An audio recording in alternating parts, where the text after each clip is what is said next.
Hey everyone, it's Mike from Voluntary Virtues. Hope you guys are having a great night. As you guys know, we have a show every Tuesday night, 8 to 10 p.m. Eastern Standard Time, and it is a really good show tonight. I'm not just saying that. I'm not like trying to pull a Conan O'Brien on you, where he says that every night. But anyway, I got Tim Moen, the guy who people are deeming or dubbing at least the Ron Paul of Canada. He's going to be on later on tonight from 9:15 till 9:50, and then we also have Joseph Fetz. He has done some writing over with Kinsella. Everybody, I'm sure most people know, at least Stefan Kinsella does a lot of great work with IP, and he also does a bunch of other work. We're going to get to him in just a second. I got a lot to get to talk about before I get to them.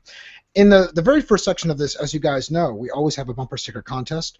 So make sure you guys leave a comment in the comment section below, and after the show, I will come back through, pick out a couple winners, and ship them out to you. So obviously, you know, if you're going to enter, you have to give me a shipping address. I know some people one time won, and they argued about a shipping address. I was like, well, what are you going to do? You know, ship them to BFE. Anyway, so really good contest. I have a lot of different bumper stickers. You can check them out over at nonaggression-apparel.com. Also, we are starting up the brand new network. So this is the very first night that we are on VVN, the Voluntary Virtues Network. Obviously, I've had Voluntary Virtues around for a couple of years, but Voluntary Virtues Network is an expansion of the original Voluntary Virtues. So it's a really good, I think it's really good, not only program or project, whatever you want to call this, but it's building that momentum really quickly as well. And I want to welcome all the new people who haven't seen us before, who are coming in through the Facebook page, Statism is Slavery, with almost 200,000 subscribers and growing daily. We're doing pretty good over there. So thanks to everybody who's on that voluntarist front, continually pushing us forward and advancing the message of freedom. I also wanted to announce that the Voluntary Virtues Network is also adding a subdomain onto liberty.me, so it's really good to see this expansion. I've got Walter Block doing shows with me. I have Stefan Kinsella doing shows with me. David Friedman's going to be on here in about 2 weeks or so. Got Jeffrey Tucker, who's going to be doing shows with me. Victor Pross. A lot of great names have also signed on, such as Adam Kokesh and Stefan Molyneux for approval. Right now, they won't be adding in original content, but they are 100% on board and want us to take like a summary of some of their weekly work, and we're working out a deal with them. So really exciting times for Voluntary Virtues to have a network that is 24/7 pumping out voluntarism, anarcho-capitalism type ideals and concepts. It is really historical, and so you know, I want to thank everybody who's enabled this and is on the ride with me. It's really exciting times. So let me not only talk about the guests, but also the topics we're going to talk about. So first of all, we'll have Joseph Fetz come on. Tim Moen will close us out, but in between the two, we're going to have a current events and issues section like we usually do. But for those who don't know, I have to at least go over it. The current events section, we're going to be talking about a recent drug raid, which resulted in horrible consequences, unfortunately. A concussion grenade was sent a little child, a little baby, I think it was 13 months old, in critical condition, nonetheless, to a hospital when it went off in its face. Serious burns. It's in a medically induced coma right now. Really sad scenario. We'll talk more about that. Also, what is being deemed the last POW of at least the 2010 wars. He has been released, has come back over to America. I guess it was in exchange for somebody else. It doesn't really matter to me on the bigger issue. Excuse me, on the smaller issue. The bigger issue to me is what he said upon arrival. How he was ashamed to be American. We'll get more into that and why he would say such a thing. And also, I think most people usually talk about civil disobedience. But what about civil obedience, right? Well, we have an example that actually happened, civil obedience, which led to horrific, people following the law that led to a horrible scenario. We'll get more into that too. But before we go right to the guests, I have to bring on the panelists for tonight. I know I have a couple more joining us, but for now, we have Cody Limbaugh. How you doing, buddy? Doing great. Good to be here. Awesome. And Kyron Pearson. How you doing, man? I'm all right. Good to be here again another week. Is it Kieran? Kieran? Is that true? No, it's Kyron. I got to pick on you, brother. All right, so it's good to see you, man. It really is. So tonight we have a really good guest, and I'm really to see the panelists because these two guys usually bring the house with me, bring really good topics. Oh, Garrett, right before we move on from the panelists, it looks like Garrett Lafferty is now joining us as well. Garrett, how you doing? Oh, very good, Mike. Glad to be here. Hey, glad to have you on the show. And I'm sure we'll have more panelists coming in throughout the night. But let's jump right into our guest tonight, Joseph Fetz. Joseph actually has done some writing for LouRockwell.com. He actually had an article. What was the actual title of it? I don't want to get it wrong. It was My Time in the U.S. Navy Service, to Whom It May Concern. It was a really good article. Talking about his time in service and the afterthoughts of it. But Joseph, welcome to Voluntary Virtues Roundtable. How are you doing tonight? Good. Thanks for having me. Hey, pleasure to have you on the show. And like I was telling people, we have a really strong showing tonight. A lot of good guests. I think that you are epic because people might not know. It's kind of like the hands behind the scenes of the Liberty scene. You do connect with a lot of different people. You help out a lot of people in the background, and sometimes I think people like you need to get the little bit of attention and maybe respect that they deserve, in my opinion, that you might not always have delivered to you. So it is good to see you out here pushing the message of freedom. I am curious. This is what I ask everybody when they first come on the show. We'll get into Lou Rockwell and et cetera, all the other present stuff later on. But before we go too far, I want to find out, what kind of environment you were raised in when you were younger. How did you come about to understanding freedom? Were you homeschooled, private school, public schooled, unschooled? Were your parents political, apolitical? I know that's a lot in one question. So take your time, responding. We do want a thorough answer here. Seeing, where you came from. We all have our own stories, but also to, how you got to where you are today and where you are today. Well, I was raised in pretty much a normal middle-class family. Well, my parents were divorced, so I guess that's not fitting in the whole normal scheme of things. But I don't know. Nowadays it is. Nowadays it is. Yeah. But back then, it was still a little odd. But yeah, normal middle-class upbringing. My parents, my father, I guess, was a liberal Democrat, but he wasn't, real involved in politics. He voted and stuff like that, but he didn't really pay much attention to it other than that. My mother, she didn't pay attention to any politics. I didn't even know how I would label her until I got older, and that was basically apolitical. She didn't even care. And I did go to a public school. It wasn't a bad public school. I actually did have a few good teachers, and that led me to almost want to be a teacher myself because I had some really, really, really awesome teachers. Lived a pretty standard middle-class life up until, say 9/11 came about, and then everything got kind of crazy. Let's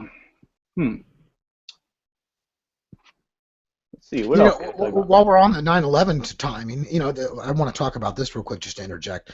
I can remember I was actually not running a Radio Shack. I was still in school, and I had just graduated high school. Anyway, I was going to Kansas State, and I was working at this Radio Shack, and I can remember going into work one day, and it was 9/11 happened that morning, and I can remember saying, yeah, that sucks and all. I can remember thinking it was horrible, obviously, what had happened and everything, but at the time I really didn't know too much about politics. I was like 19 years old, and I can remember thinking, oh well, not a big deal. And then this one guy goes, no man, your life's totally about to change, and I was like, I wonder why he said that. Anyway, little did I know how right he was because of so many things that were directly affected by it. A lot of people because of 9/11, et cetera, and all the political, stuff that came after that and where I am today. But anyway, it's just kind of funny that you brought that up as one of the turning points. I can remember that as being one of the first things that really started me thinking about politics, because before that I really didn't care too much about it. It was kind of like, I want to help, but I didn't know too much. So with 9/11, what happened that really made the big change with you? Well, I had a regular job just like anybody else. It wasn't a great job, but it was okay. And I was actually in downtown Cleveland that day. I was a delivery driver for a company, and was listening to Howard Stern's show, and he was live broadcasting as it was happening. And I walked into one of our clients' buildings, and everybody was gathered around the television and crying, and it was just a horrible day. And it's one that I'll remember that was the first thing that really changed my life, because after that, I went and joined the military. I felt at that time, I guess I could describe myself as more of a constitutionalist back then. I didn't really pay much attention to politics or anything like that, like philosophy or anything, but yeah, pretty much a constitutionalist. So I felt it was my duty to join the military and go off and fight the enemy and everything else. And only later did I learn that, everything that unfolded after that event was not in keeping with any sort of sense of morality or justice or anything. It was the world had gone crazy there for a little bit, and that is what really changed my whole perspective on things. Was seeing it myself in the military, talking to the people in these Middle Eastern countries, and hearing stories about their families being killed and this and that by United States bombs, and it really made me think, like, well, what is war exactly? How, I know fights between people, how that works. This guy did something to this guy, he defended himself and everything else. But when it comes to war, it's so indiscriminate, and the collectivism that's involved in it, and just the vast human loss of life. I mean, it really changed the way I looked at the world, and it made me want to understand the world even more. Why do these things happen? How do they happen? How do we allow this to happen?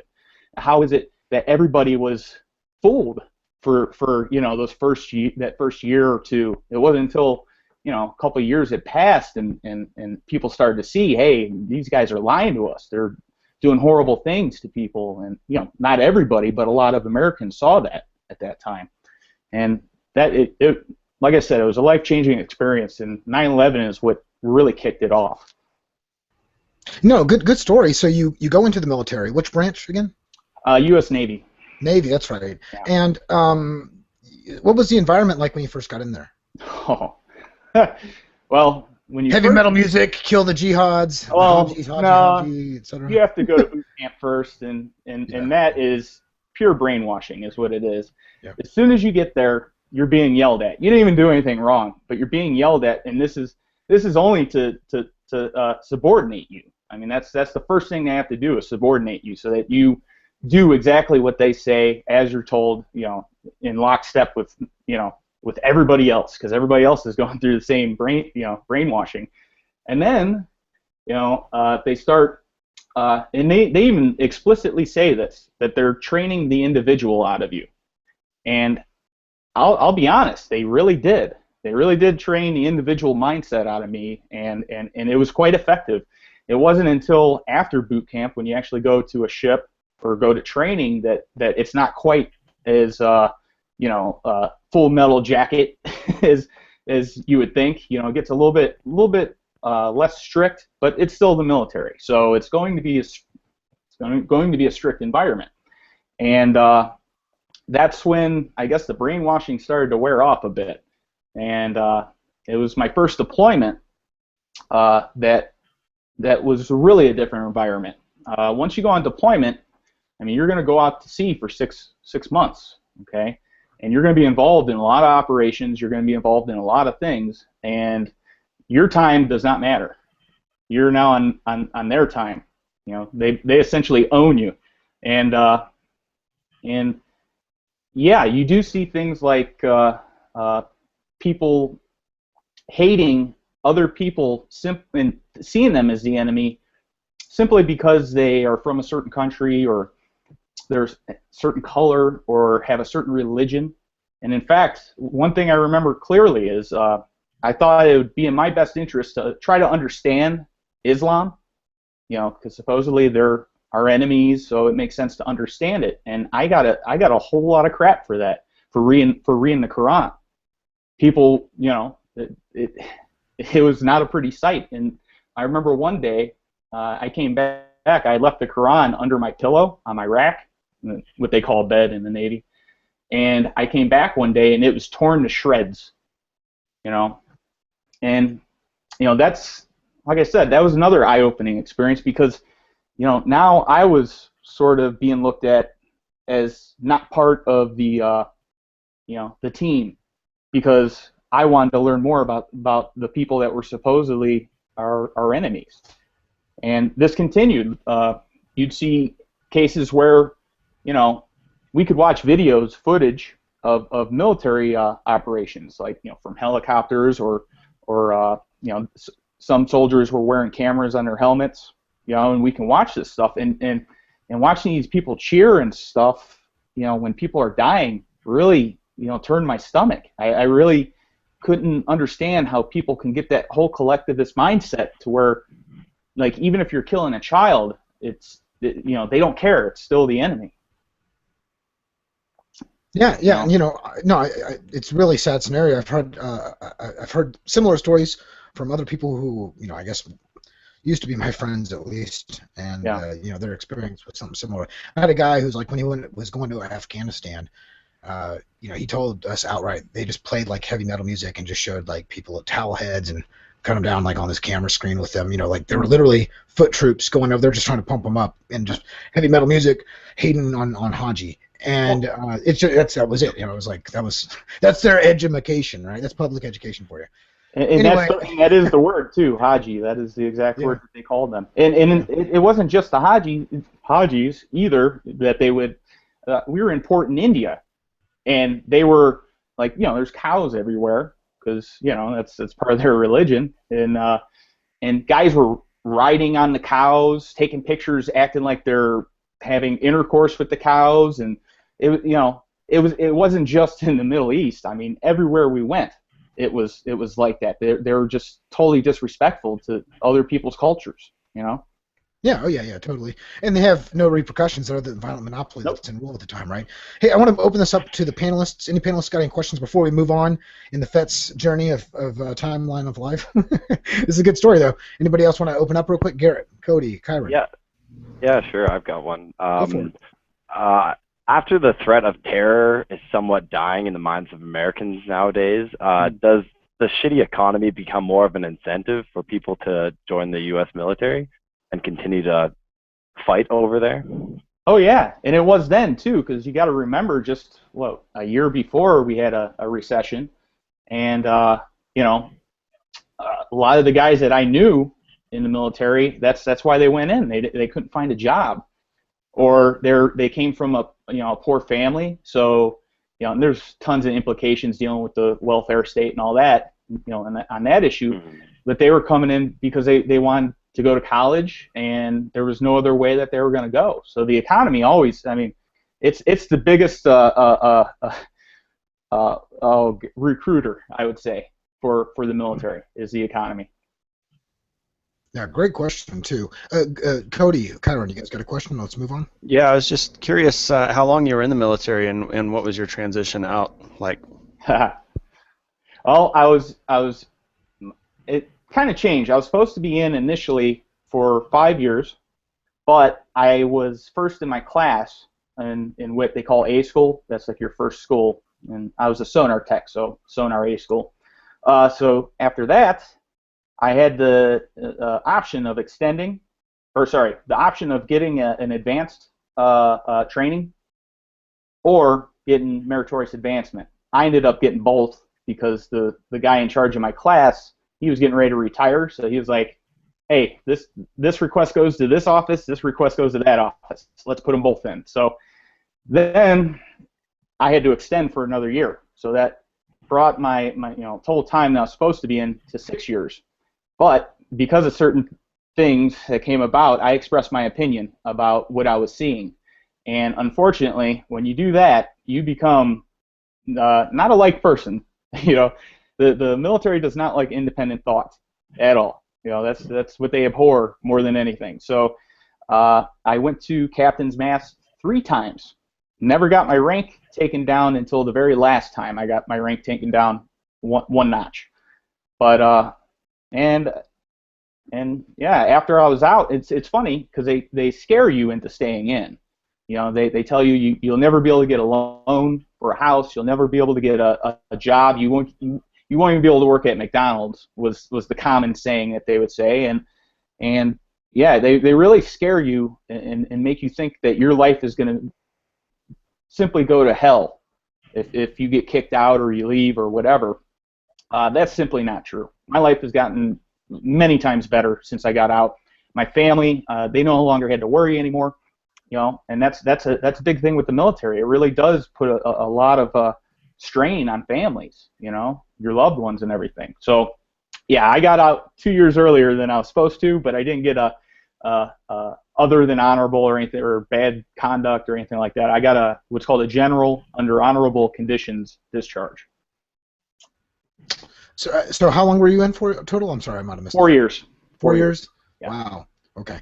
And so when did you find like Austrian, economists and all that kind of stuff? Was that during the military or No. after it? When I was in the military, I was focusing more on sociology, psychology, history, stuff like that. It wasn't until, I got out in 2006. It was right around I want to say the spring, summer of 2007 that I became aware of this guy named Ron Paul. And, the internet being what it is, I was snooping around and came across this guy.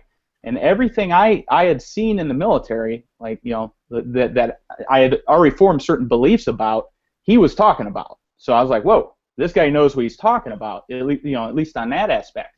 And then as time continued on, presidential race for 2008 started going along, and he mentioned Austrian economics, the business cycle, and Mises.org. And after that was it. I was reading Rothbard, Hoppe, Mises, not so much Hayek, but Eugen von Bavard. You're not missing too much with like Hayek. Hayek was kind of the, he tried. He's like Right. he wanted to be one of them, but yeah, I guess the minarchists like him. So and for good reason. I can see why a minarchist would. So no, I don't want to knock on Hayek. Anyway, Kyron has a question. I didn't mean to skip over him. Go ahead, Kyron. It's all right. I wanted to ask, you spoke of the fear that they tried to instill you with in order to get you not to leave. Do they also use the same fear tactics to get you not to talk about what actually happened in a lot of these places when you were overseas and fighting? Because I feel like I have a really hard time getting anything as far as what actually happened over there from the soldiers themselves. Yeah, well, there's a couple things here. One, you have what's called OPSEC, operational security. So obviously you can't talk about it before or when it's happening, so you won't get a word from anybody there. After the fact, yeah, there are some things that you can talk about. Like I'm talking about, I'm talking to you guys right now. However, there's also, like, I had a security clearance. And when you have a security clearance, pretty much, in the line of work I was doing in the military, I can't tell you guys any of that. I'll go to prison. So, yeah. I mean, it's not so much you're saying, oh, we're going to do this if you do that, but you do sign papers that say, hey, if you do this, we're throwing you in a cage. Simple as that. So, yes, there is a lot of fear when it comes to that. Did that answer your question, Kyron? Kyron? You there, buddy? He's frozen. I think he's frozen. Yeah, probably is.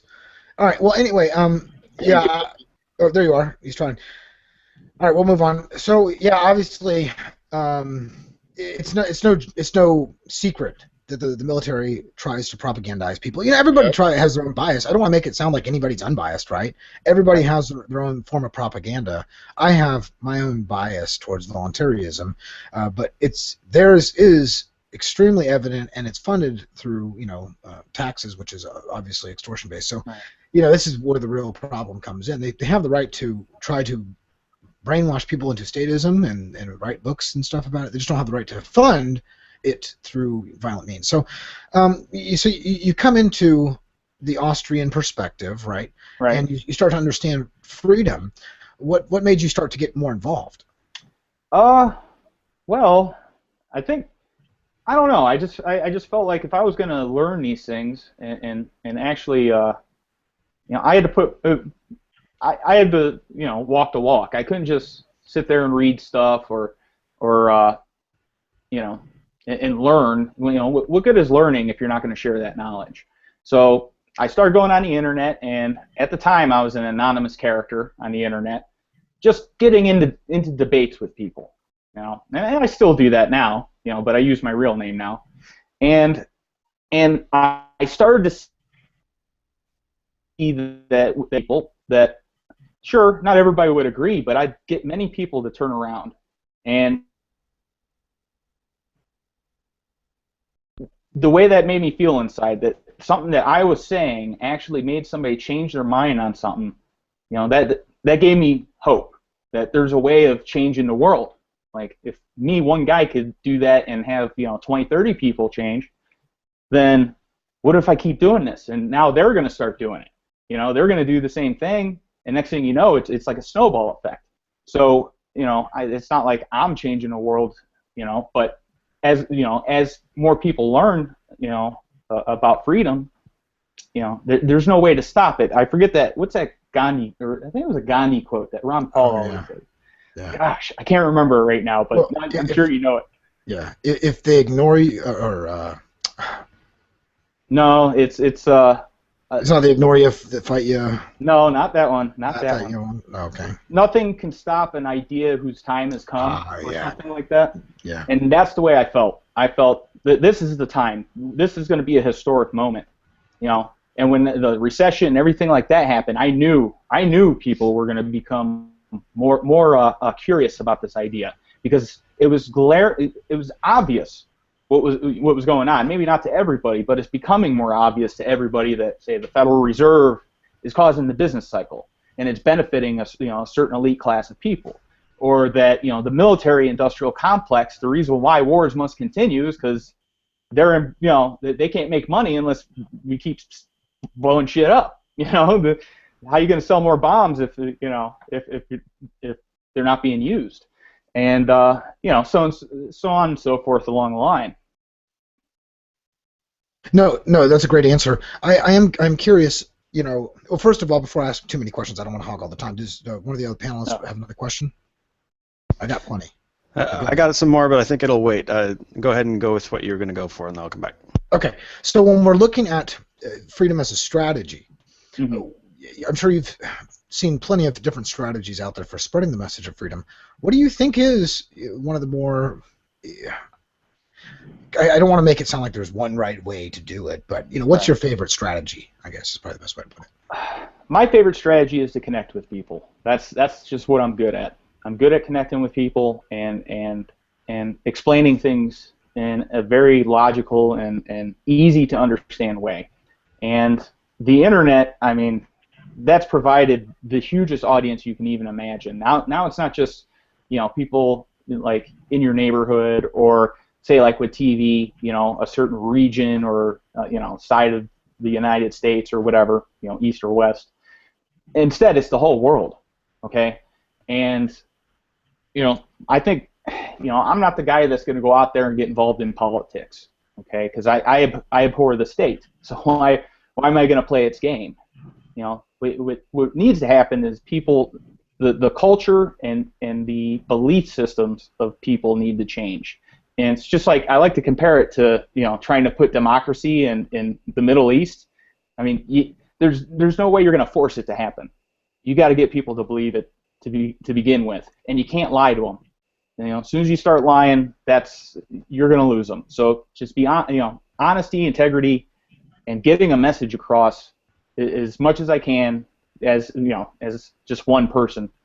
You know, that's my strategy. All right, so you do connect with them. What do you usually start off by saying to them first about something? Like, I guess some people say, well, I wait for them to talk and then I find out what they're interested into. But what if you don't? They don't have anything they're interested into. I mean, you know, I guess there's too many people out there who are interested. This is this strategy. We're trying to figure out, you know, the best way to spread freedom. This is what I'm trying to do. And I know you know a lot of people, and I want to hear your, you know, what you've learned from others about what they say about, you know, spreading the message of freedom and stuff like that. So go ahead. Well, it's an individualized thing. I mean, not everybody's interested in the same things, but you will find common ground no matter what. I mean, we're all human after all, so we still have very, very much the same sort of, I guess, wants and needs and stuff. If I were to tell somebody else what they should do, I say do what you're good at. And this is something that I learned from Tom Woods. You know, it's something he talked about a lot. Is don't worry about, you know, trying to, you know, if you're not good, you know, speaking in front of an audience, you know, don't try to, you know, be a lecturer, you know, just because I'm a lecturer, you know, Tom Woods, you know, do what you're good at and spread it that way. If you're good at making YouTube videos, do it that way. If you're good at, just chit-chatting on the internet, do it that way, on message boards or whatever. If you're a musician, do it that way, and that's, to me, that's what's really important, because if you don't do it that way, you're probably not going to be successful at it, and you're probably not going to enjoy it, and you're not going to connect with people. Musicians connect with musicians always. So boom, there you go. There's the connection. If you're into Dungeons and Dragons, bring it up at a game. That's or at a convention or something. I think that's the key. No, good stuff. Go ahead, panelists. I want to let you, Cody, Garrett. Yeah, this is my first introduction to you, so I'm just curious as to what all you're doing right now. I got a little peek at your blog right before the show started, but this is my first, like I said, introduction to you. So I was just wondering if you could talk about your current projects and what you're doing, and where we can, find your material and that kind of thing. Well, yeah, I do have a blog, but it's not. That's more of a thing where I bounce ideas around. It's every now and again I'll write something, as far as like an article or something, and then submit it, and sometimes it gets published, sometimes it doesn't. Mainly, I want to write, and because that's what I'm good at. I'm good at writing, and I've been lucky enough to get published on a few different websites that actually get some pretty heavy traffic, like LouRockwell.com.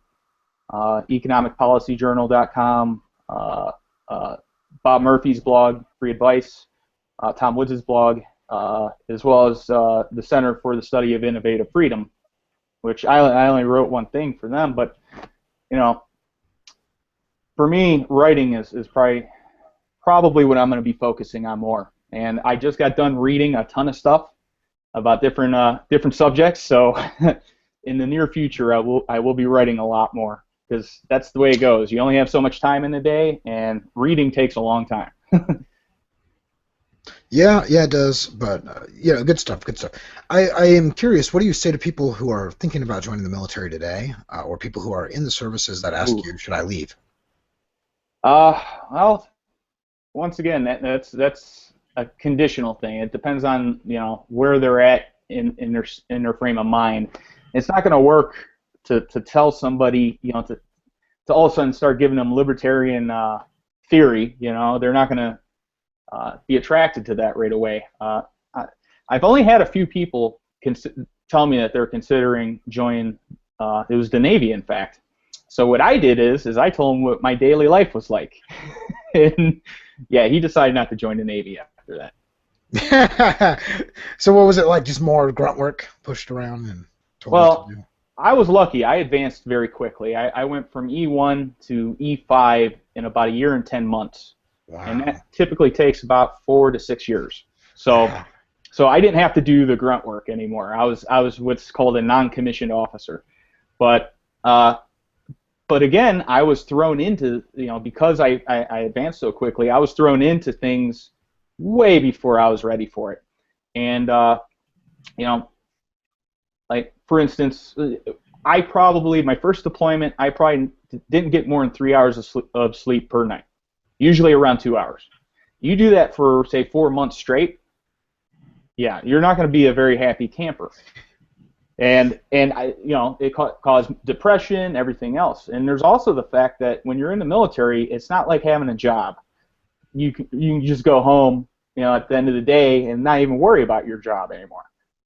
With the military, it's in every facet of your life. There is no escaping it. If they need you now, they need you now. It doesn't matter if you're having a child, which happened to a good friend of mine. He was having a child, and we were just going underway for like 2 weeks. It wasn't even like we were going on deployment. It was just going out there to do circles, okay? And the command master chief, he's the highest enlisted guy on the ship, seriously told him, the Navy didn't issue you a family in your sea bag. So, that's pretty brutal. To say that to a guy when he's getting ready to have his first child, that he can't see it because the Navy never issued you a family. Wow. Yeah, it's horrible. So just telling anecdotes like that typically gets somebody thinking a little, and a lot of times it's only what I can remember. You know, I've forgotten more than I can even imagine. You know, so it's a lot of times it's what I can think of at the time. To tell the person about how Navy life or military life just in general is. Yeah, Garrett, did you have something to add? No, Question? I don't have any questions. Okay. I'm just No, going that's to fine. hop off real quick. I'll be right back. No problem.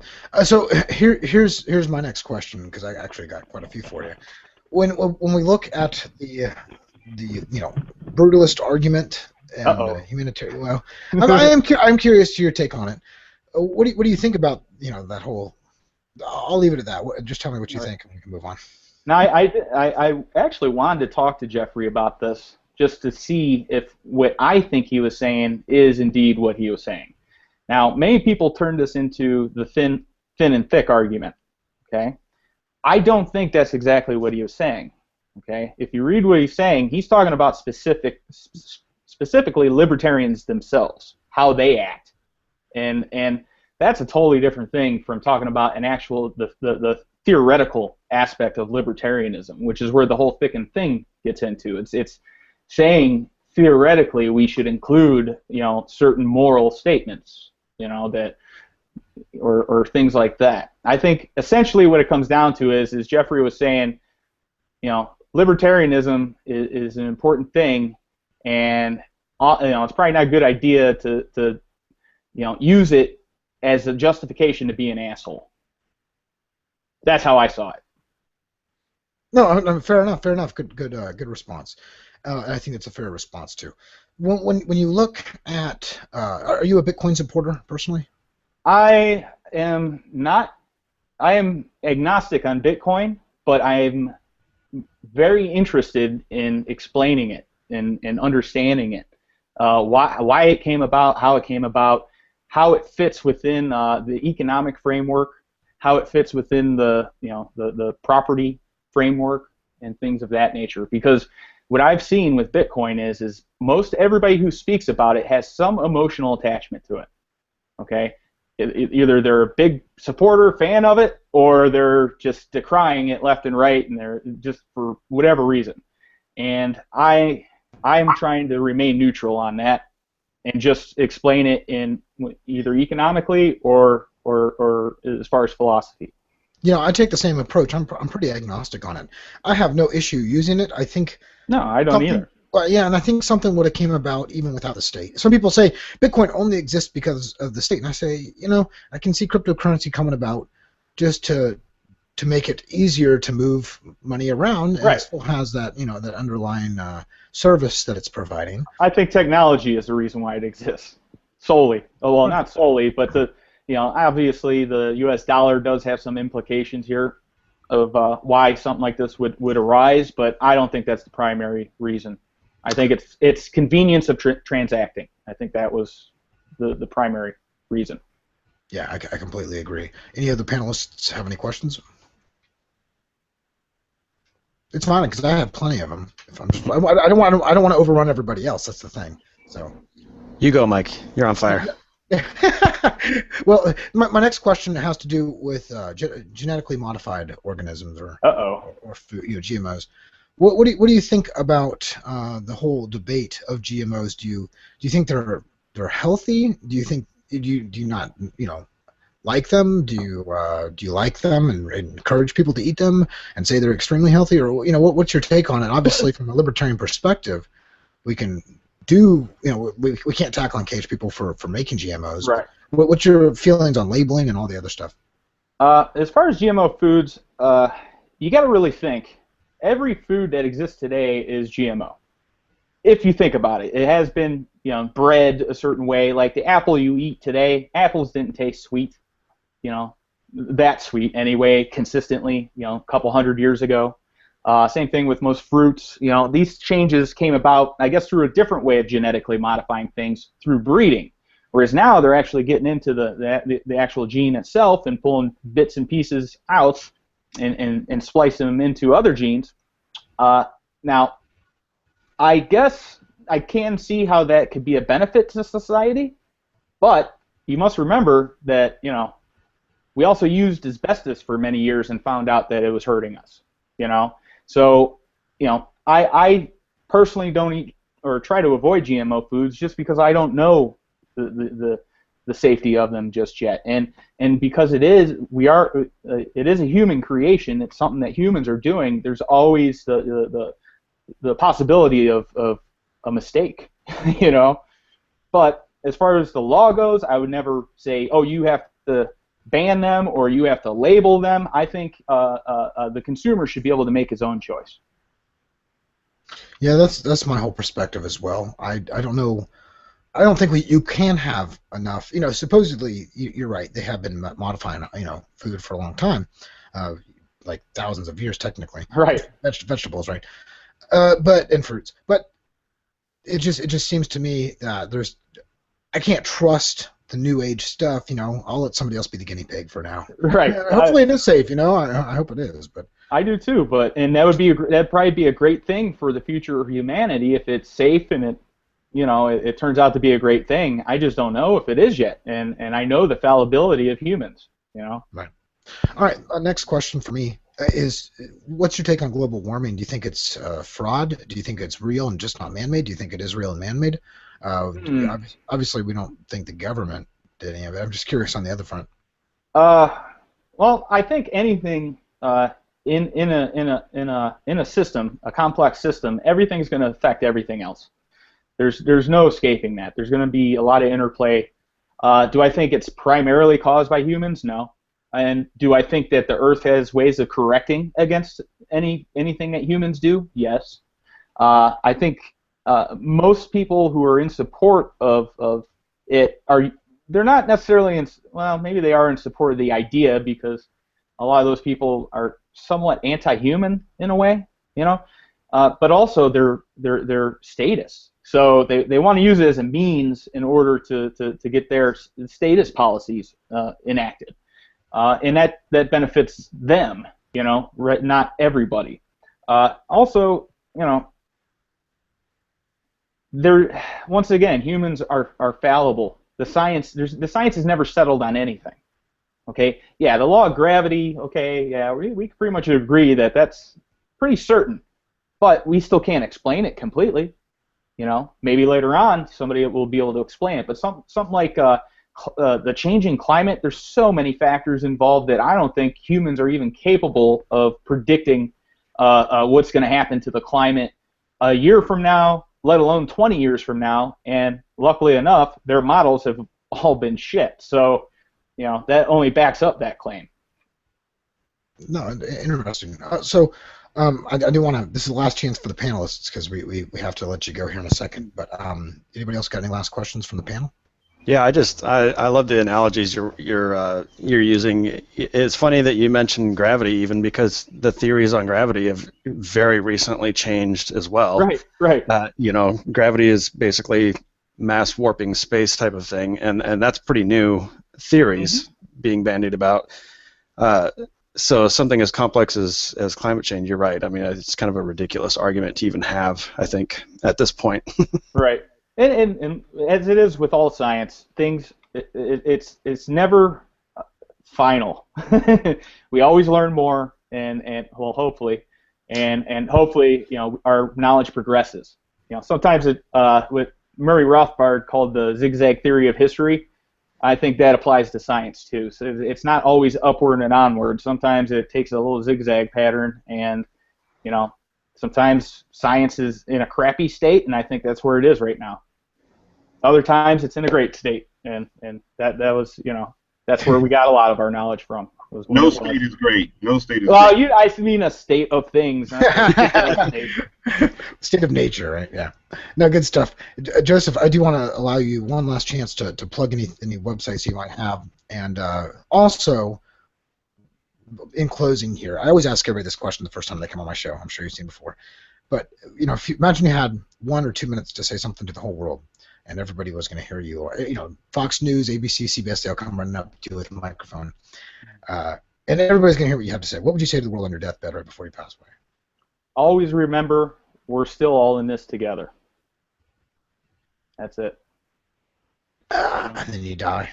Good stuff. Yeah, no, I mean, we're in this thing together. There is no like universal rule book that tells us what's right and what's wrong. It's, we got to figure it out. There's no a lot of people say, well, who are religious say, oh, the Bible does that, and it's like, well, not really, but because apparently not everybody believes in that. But we're still in this together. We have to figure out what is the best way to keep to continue humanity without killing ourselves off or without hurting each other.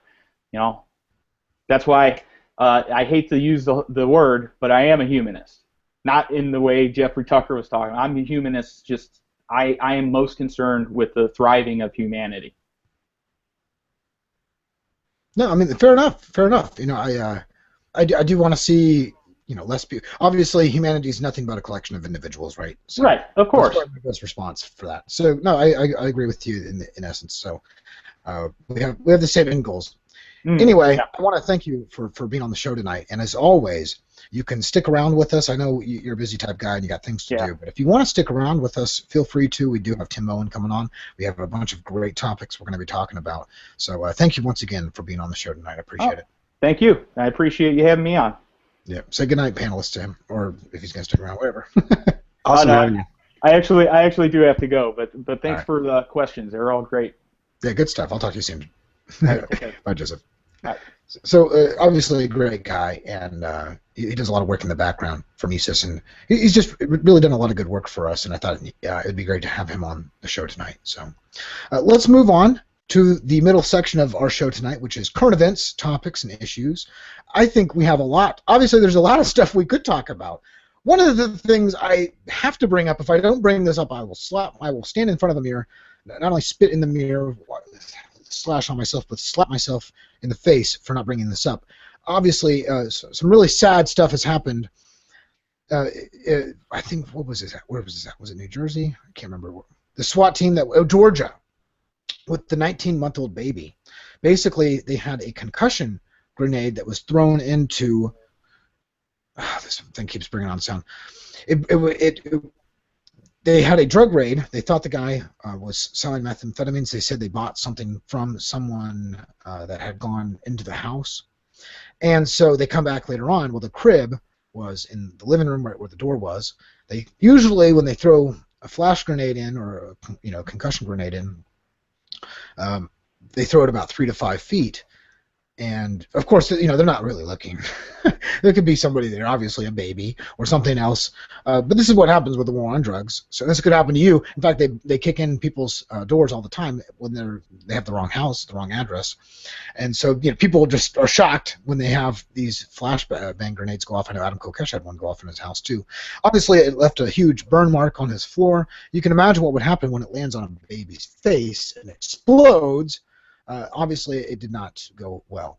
So the baby was rushed in critical condition to the hospital. It was put into a medically induced coma. Critical condition. It's just a horrible scenario.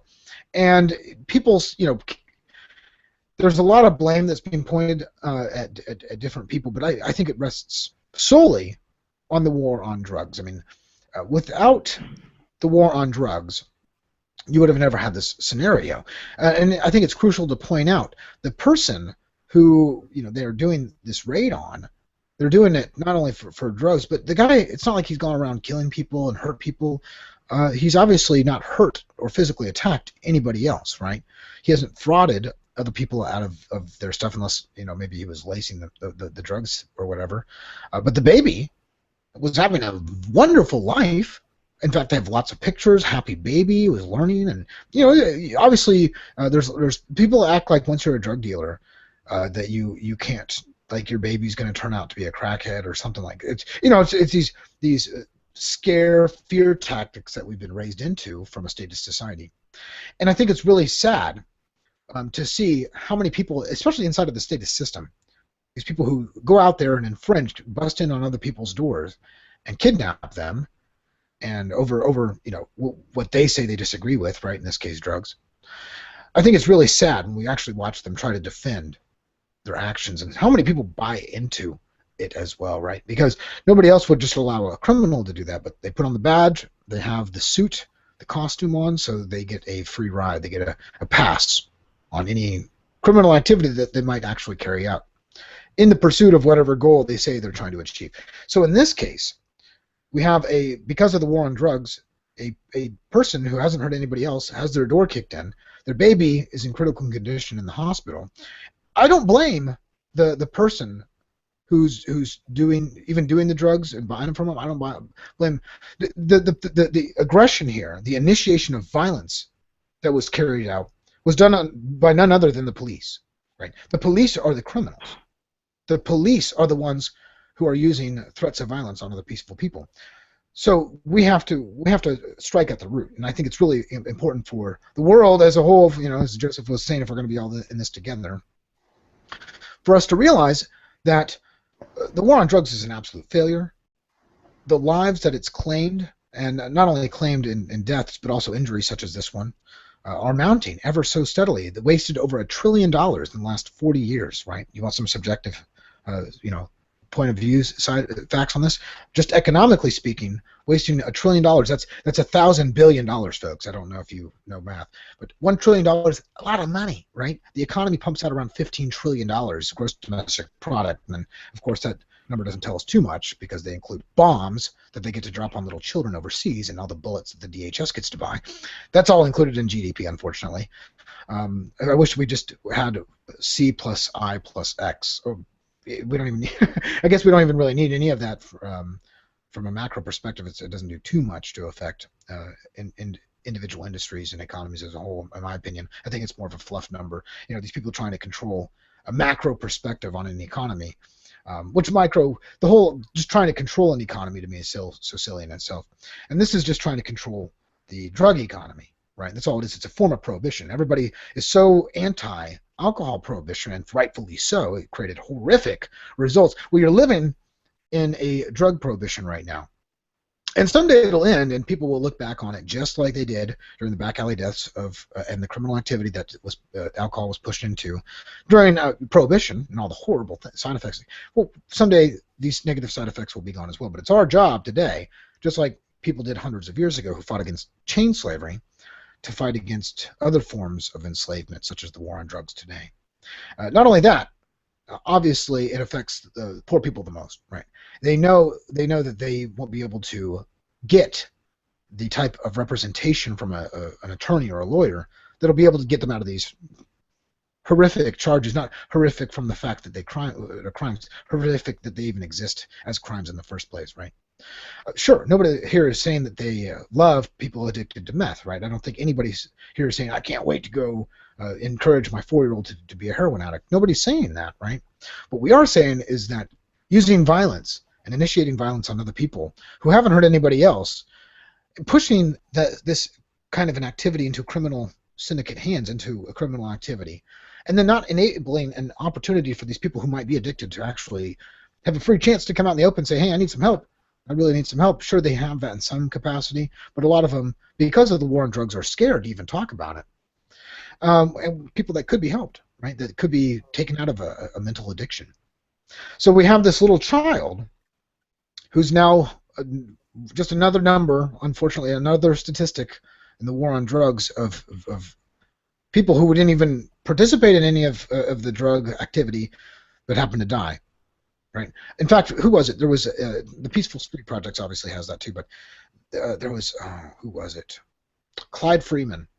He had Innocent Downs Project. He was on my show about a year ago.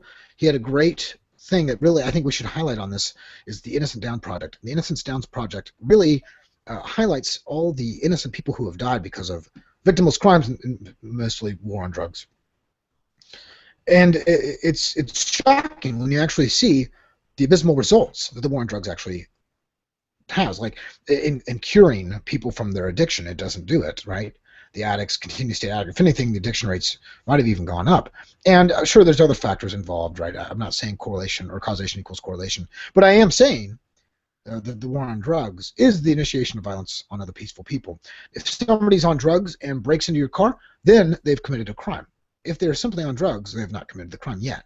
And I'm not saying that you have to just, say, oh, they'll never, they don't have an addiction. I'm not trying to say, act like they don't have a problem. I'm trying to say the initiation of violence can never be justified, because it leads to this, where then the sheriff and the police themselves, they continue to make excuses for this kind of behavior. Can you imagine if anybody else threw a flashbang grenade and anybody else, I mean, oh my gosh, the years of prison time you would get, right? But because you hide behind the cloak of the state and you say it's for the good of the state and the collective, and then you put on this costume, and then you go around because of your irrational preferences of not having people smoking marijuana around you, and you're a psycho in that aspect where you wake up every morning thinking you have to control the people. This is the type of results that are created. These narcissistic drug warriors every day waking up thinking, I'm going to go get that bad guy, when really they are the bad guys. I want to open this up to the panelists. Does anybody want to add to what I'm saying tonight? Yeah, you're hitting on a good point that I like to try to bring up in every situation like this, and that is that in any organization of individuals where the organization itself is promoted as like a sovereign entity, the flow of responsibility only goes one direction. So, and this is the thing I hate about corporations too. So, to use an analogy, if a corporation loses money, then they get to write that off, and the CEO still gets, his $1.6 million salary or whatever. And if they make a profit, then they go ahead and get the profit-sharing bonuses on top of that. And so there's no real accountability. It's win-win either way. And that's the same with the government. And you can bet that if this guy who threw the flashbang had maybe pulled a toddler out of a sinkhole in the backyard somewhere, that it would be all over the news and he would be hailed as a hero. But because this is flowing the opposite direction and he has destroyed the life of this innocent baby, of course we don't know who the cop is. I mean, I still haven't heard a name. Maybe it's out there, but if it is, it's probably somebody like Cop Block or something. Certainly the mainstream media is not putting this guy out there as accountable to his actions. And so the state becomes, this shield of accountability that only flows one way, just like the corporation. And that's the thing I wish that we could try to get the general public or most individuals to understand, is that there is no such thing as the state. There is no such thing as a corporation. Both of those things are just big groups of individuals that abstain from responsibility and throw it off on somebody else. I actually had a conversation, having a conversation with a cop who saw one of my articles, and he was basically saying that he doesn't like certain aspects of the system either, so he can blame the system for everything he doesn't like, right? But that he is a cop because of the good that he can do, and he's willing to go along with the bad parts so that he can still be a cop and do the good parts. And that's exactly what I'm talking about here. You get to take the credit for being a hero in the situations, and then anything that you do that is obviously violent, even if he as a cop recognizes that victimless crimes are not crimes and things like that, he's still willing to go ahead and say, well, it's just my job, and blame the state. So everybody can blame the state. Yeah, everybody can blame the state. Subsidizing losses, that's what it is. Yes, yeah. Yeah. Externalization. Yeah, and I also thought about... Oh, Karen? Go ahead. Oh, okay, I was just going to make a really quick comment on the war on drugs itself again, and just people claim that, oh, well, you said something, Mike, about how these people, when they're on drugs, they can go and commit crimes, and that's true. They can go and do that, and they have more of an incentive to do that when the drugs are so highly priced because of the drug war. That was just my little comment I wanted to make, and I don't know if a lot of people think about that, but if drugs were cheaper, people wouldn't have to steal to pay for them. They could just get they could pick bottles or something, Anyways. Indeed. Cameron, go ahead. Indeed, and I find it somewhat sad that a lot of people aren't latching on to this story, and I often look at my feed as sort of a barometer of where all the individuals in the world are, or at least my world, as it were, as far as their understanding of these things. And very few people are talking about or are mentioning the fact that this baby who has hurt or harmed anyone is now going through thousands, if not hundreds of thousands of dollars worth of reconstructive surgery in order to correct his face over a $50 transaction between two voluntary consenting adults, one of which who actually was a cop. These police officers, if you can call them an officer, I think an officer is someone that we actually elect and put into office. Not that we would actually elect them because we're anarchists and libertarians, but they need something to do in order to validate what it is that they're doing. And actually, many of them are drug addicts themselves. A lot of them are juicing roids like it's Jack LaLanne, and they're hyped up on steroids themselves. And then also one of the most powerful drugs that human beings can be on is adrenaline. And they get huge spikes of adrenaline during these knockdown, no-knock raids on people's homes, and they need that fix over and over again. And their sheriffs and their commanding officers know this, and they throw them this bone every once in a while. They're no different than the damn police dogs that have high prey drives that they teach to go after drugs. It's runner's high. That's what you're getting at. Runner's high, because you get those endorphins kicking. Right? Yeah. The adrenaline is a drug, and they have to seek more and more dangerous activity to get that spike that they had the last time that they did a no-knock raid, or they need some form of danger to be higher every time that they do it. And they live for these no-knock raids because it gives them their Jones, it gives them their fix for this adrenaline.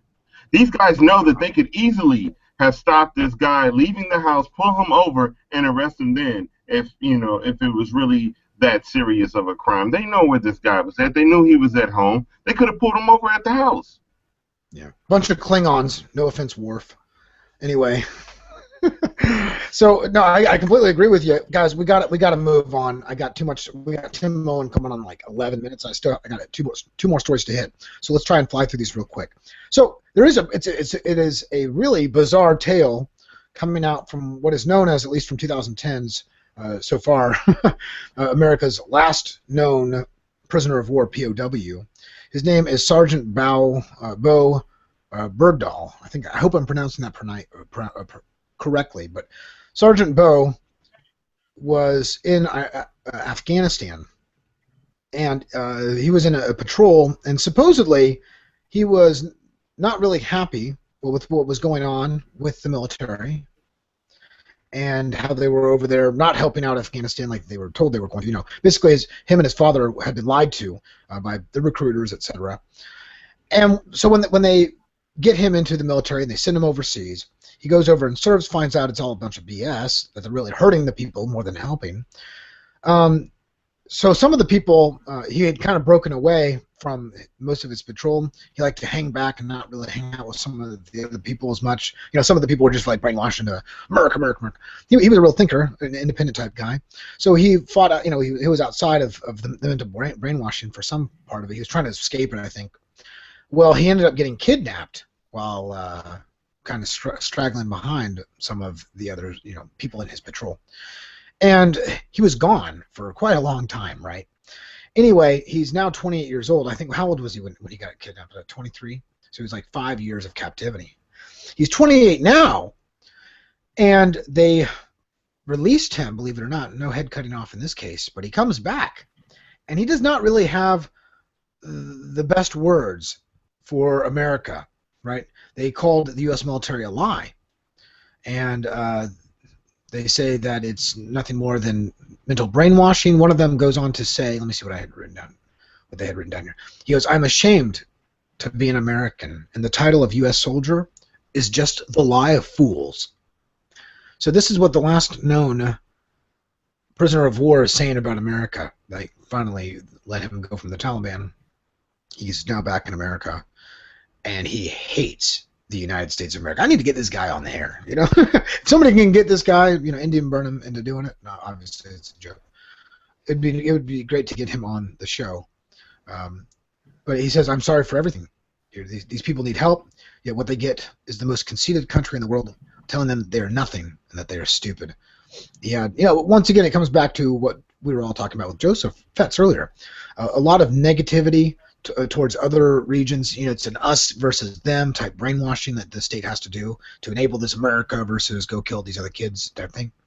What was it? Obey your conscience, he says. The horror that is America is disgusting. He says, I'm sorry for everything.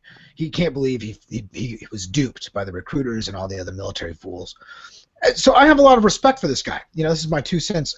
This guy has really stood up to all the brainwashing and the propaganda. Was a prisoner of war, was forced to be a boxer while a POW. Gets out and says, this whole thing is nonsense. You guys are all a bunch of crazy, ridiculous people. Leave me alone. You know, I think it's pretty interesting. I want to hear what you guys have to say about it. Go ahead. Let's try to. We only got about 3 to 5 minutes. Maybe about 2 per person. So let's try and hurry. Go ahead. Yeah, just one real fast point, because I know it might come up, being a prisoner for 5 years. This is not a case of Stockholm Syndrome. I recently read an article about the guy. It was a pretty negative article, but it was from one of his fellow soldiers.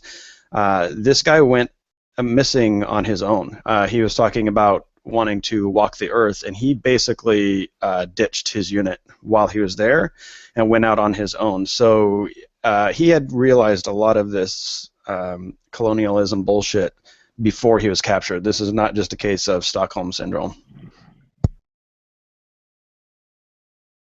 I just wanted to point that out because I think it might come up. You know, if somebody who's a prisoner and then comes back. Speak now or forever hold your peace. No, I'm agreeing with you. I do. Speak now for hold your peace, guys. Damn, coercion much status. Well, I got Tim Moen coming on, and I want to get. Okay. Take your time. You got a few minutes. You're fine. Okay. The story is, for me, interesting. I heard that he. I read somewhere just now that he has denounced his American citizenship or something of that nature. I just was breezing through my Facebook timeline and saw it. But you know, it's interesting. When I went to court for my whole tax penny fiasco. There was a veteran who was there, and he said he was going to do the same thing. As soon as he could get off of American soil, he was going to denounce his citizenship. You know, it doesn't surprise me that these guys are going over there and seeing the reality and then coming back home to the brainwashed masses. And, you know, just like, wow, this is what I've been fighting for. These people are no better. They're no freer. They're no smarter for me having gone over here and done all of these things. And I don't blame any of them for wanting to say, hey, look, I want no parts of this anymore or any longer. I don't want to be thanked, because people don't know what they're thanking me for. They have no clue.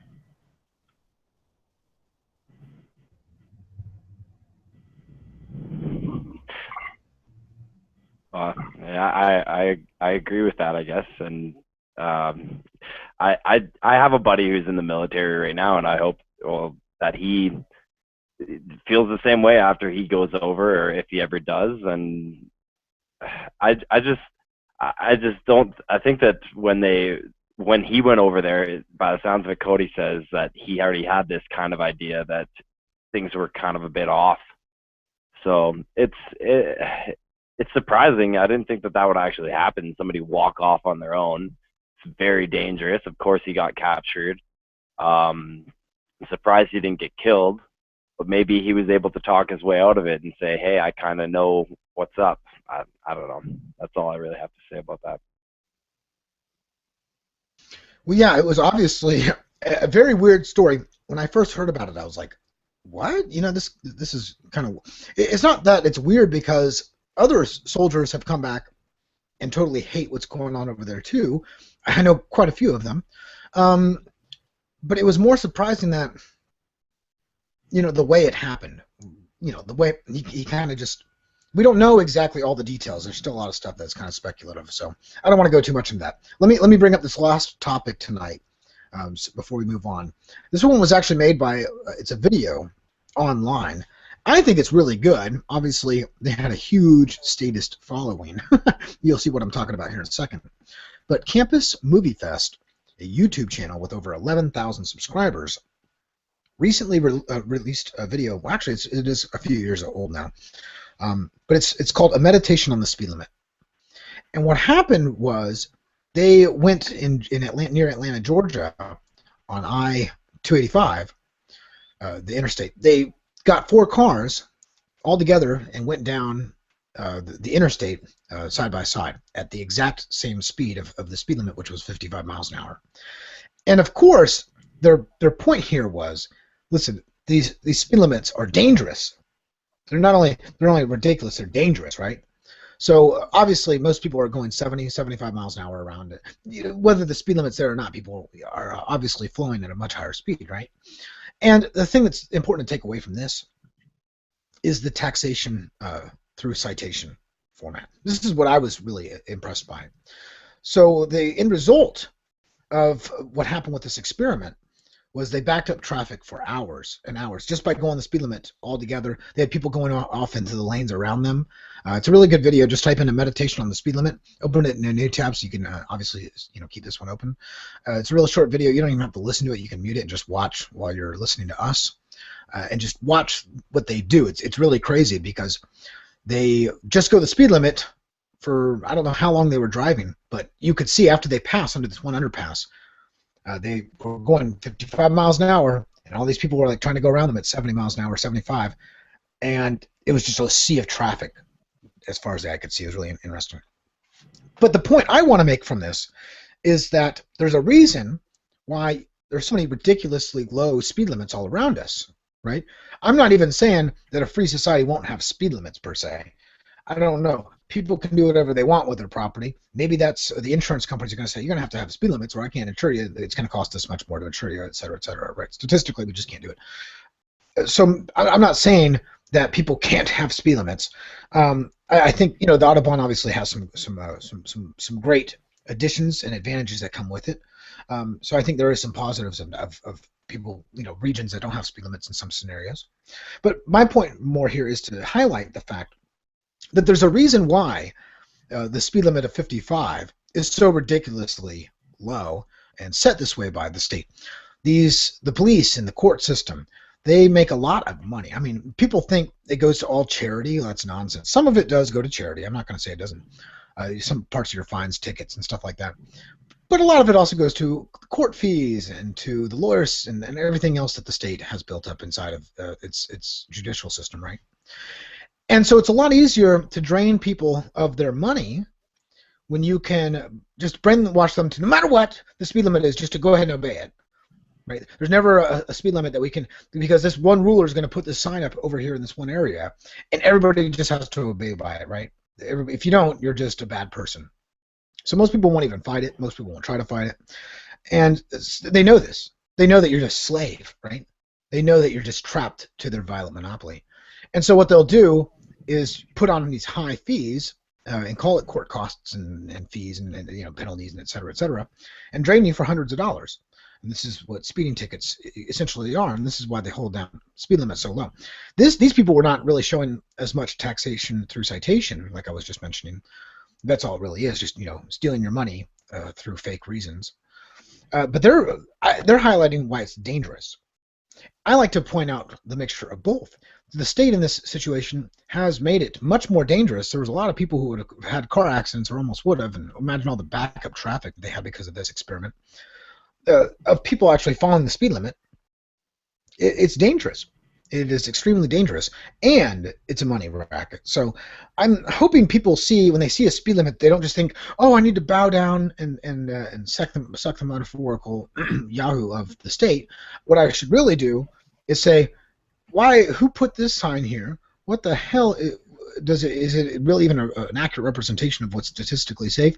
In most cases, you'll find no. It is nothing more than a money racket, so that the police and the judges can continue to have their tens of thousands, hundreds of thousands of dollars come rolling in their counties. That's what it's about. It's a money scam.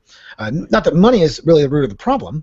People, medium of exchange is going to be inevitable. It's going to be around us. What we need to do is figure out with these scarce resources how we're going to do it. Obviously, having fake rules really only distorts the good rules, right? Like non-aggression. It's just like all the rest of the rules of the state and IP laws, etc., victimless crimes. All they do is water down the fact that the other crimes that even ANCAPs agree to are horrible, right?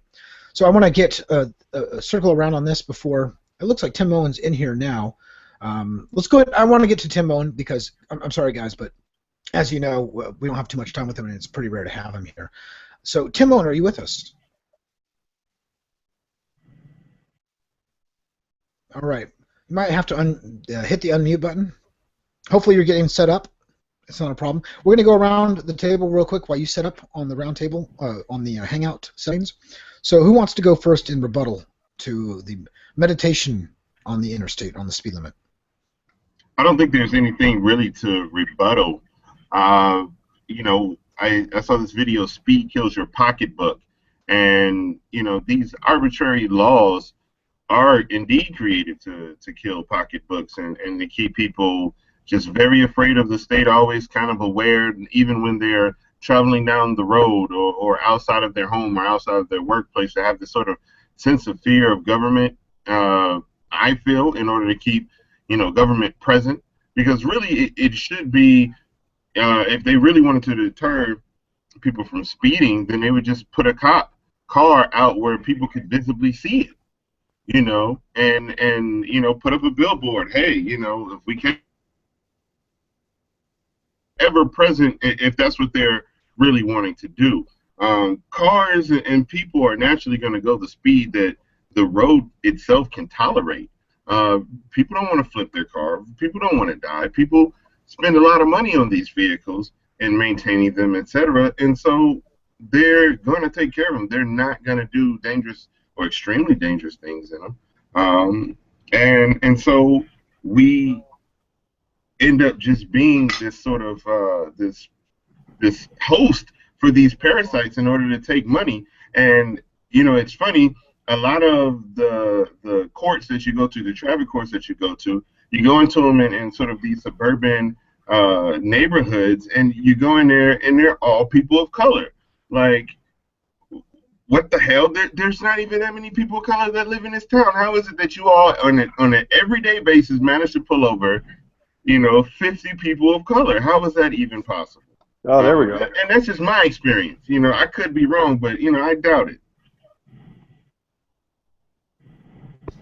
No, you're absolutely right, and I've seen that here locally in social economic standards too. I've gone to the courthouse, and everyone in there for a speeding ticket or tinted windows or this and that silly tickets, they're almost all lower income people that are trying to fight it. Of course, maybe that's just because the higher income people are just willing to write a check and forget about it. But I know my son drove an older car in a nicer neighborhood for work, and would get pulled over 2 or 3 times a week. I was going to say the only reason that happens is because the poor people can't afford to buy off the system or pay out of it, you know, just to pay up to $500 for whatever construction zone violation that they had. Anyway, let's pause on this issue for a second, guys. We can always come back to it for the last few minutes or even next week. I think it's something we'll probably see in perpetuation anyway. So let's jump over to somebody who is considered the Ron Paul of Canada. Speaking of which, we have Mr. Calgary himself, Garrett Lafferty, here. I'm sure he'll have a bunch of Canadian questions. But it's Tim Moen, joining Voluntary Virtues Networks. How are you doing tonight, Tim? Hey, I'm great. Sorry about the technical difficulties there. You know, I'm still getting used to these inner tubes. They don't always extend this far north up to Fort McMurray, but glad to be with you and figuring out this newfangled technology you got running here. It's pretty cool. Yeah, no problem. Yeah, Google Hangouts is pretty nice. It does take a minute to get the hang of it. We've been doing it for a couple of years now, so we're kind of gurus on the geeks side. But no, we're loving the technology and glad to have you here on the show. Obviously, we wanted to have you on for a variety of different topics. As you know, we are obviously we're heavy ANCAPs. Some of us still believe in voting isn't wrong. Some of us don't believe in voting at all. So you know, it's going to be a nice night of us just having a roundtable discussion and seeing where we can go with this. And I think we all have the same goal. So starting off, I think it's important for us to realize, you know, he's the leader of the Libertarian Party in Canada, and he's not a Bob Barr type figure. He admits that taxation is involuntary. He does it. He obviously he's a much more what I think is honest and straightforward type of person or politician, if you want to label it that. So with that being said, though, we do have the same end goal in sight. We do want to bring about a freer society. We do want to leave others alone. Am I right? Absolutely. And to be honest with you, we were talking about this the other day with some guys, and I don't think there is an end goal. I don't think there is a place called Libertopia. I think once we get to a place that you might call stateless, where no one subscribes to the idea that we need to use violence or threats of violence to get things done, there's still going to be a voluntary virtues network pushing for fighting against the system to progress, further past that. Maybe it becomes about language, and maybe we're not engaging in this kind of domination paradigm where it's about who's right and who's wrong in a conversation. Maybe it's we have some kind of telepathic link with each other, and rather than focusing on when to use force, that doesn't even enter our consciousness anymore. Now it's all about providing value for each other or something like that. So that's the only thing I would say is I don't think there's an end point. I think we're trying to get the trend line going in the right direction towards more liberty, whatever that actually looks like in the end. Who knows? All right. Well, hey, what I always ask somebody the first time they've ever come on my show is, when you were younger years, were your parents political or apolitical? What kind of environment did you come from, and how did you get to freedom and understanding libertarian ideals? Yeah, well, I mean, that's a great question. My family wasn't apolitical. There was lots of political conversations. I wouldn't be able to tell you exactly which way my parents voted. I don't think that they were either left or right. I think they just kind of went with whichever candidate appealed to them at the time when they voted. But there was a lot of sort of philosophical debate. My dad was a curmudgeon. Like, he would just argue about anything just for the sake of arguing about anything. So I think it kind of, it used to drive me crazy, but it definitely, I think, sharpened my debating skills and actually made me think hard about what I believed in. But to be honest with you, where did I start? I probably would have considered myself more left-leaning in my younger years. I was probably a bit of a socialist when I was 18. Not that I ascribed to any political philosophy, but I was concerned about the poor. I was concerned about the downtrodden, the needy, the people that needed help. That was where my heart was. It wasn't on focused on external threats. So I kind of grew up in a bit of a matriarchal house, in a sense. So I'm a big believer in Molyneux's theory that the state is a reflection of family, and that you have, the left are simply people that grew up in kind of matriarchal or maternal families, and the right are people that kind of grew up in patriarchal families. And so my flavor leaned more towards the matriarchal side. I was more concerned about the poor and that sort of thing. But when I started really questioning my beliefs in statism, I would say was when I went through kind of a period in my life where I started questioning my beliefs about everything, including the belief in the fundamental Christianity of my childhood.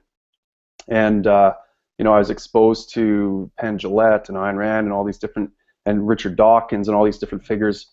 And so I kind of got involved in the skeptics movement and started realizing that my beliefs about Christianity and about God and that sort of thing weren't derived rationally. In other words, I didn't go through logical steps and come to those beliefs. And I came to realize that those, had I grown up in Saudi Arabia or India, I wouldn't be a Christian at all. I'd be a Muslim or a Hindu or something else. So I started wondering what other beliefs I had floating around in that noggin of mine that weren't congruent with reality, that weren't the truth. The truth always mattered to me. Like, I was always asking religious leaders in my church and different things questions. Like, I was very curious, and things never squared right, so I'd ask more questions. And I ended up going to Bible college actually to try to study to be a pastor. I thought I was going to be a missionary, a pastor, go save the world, go to Africa or something like that.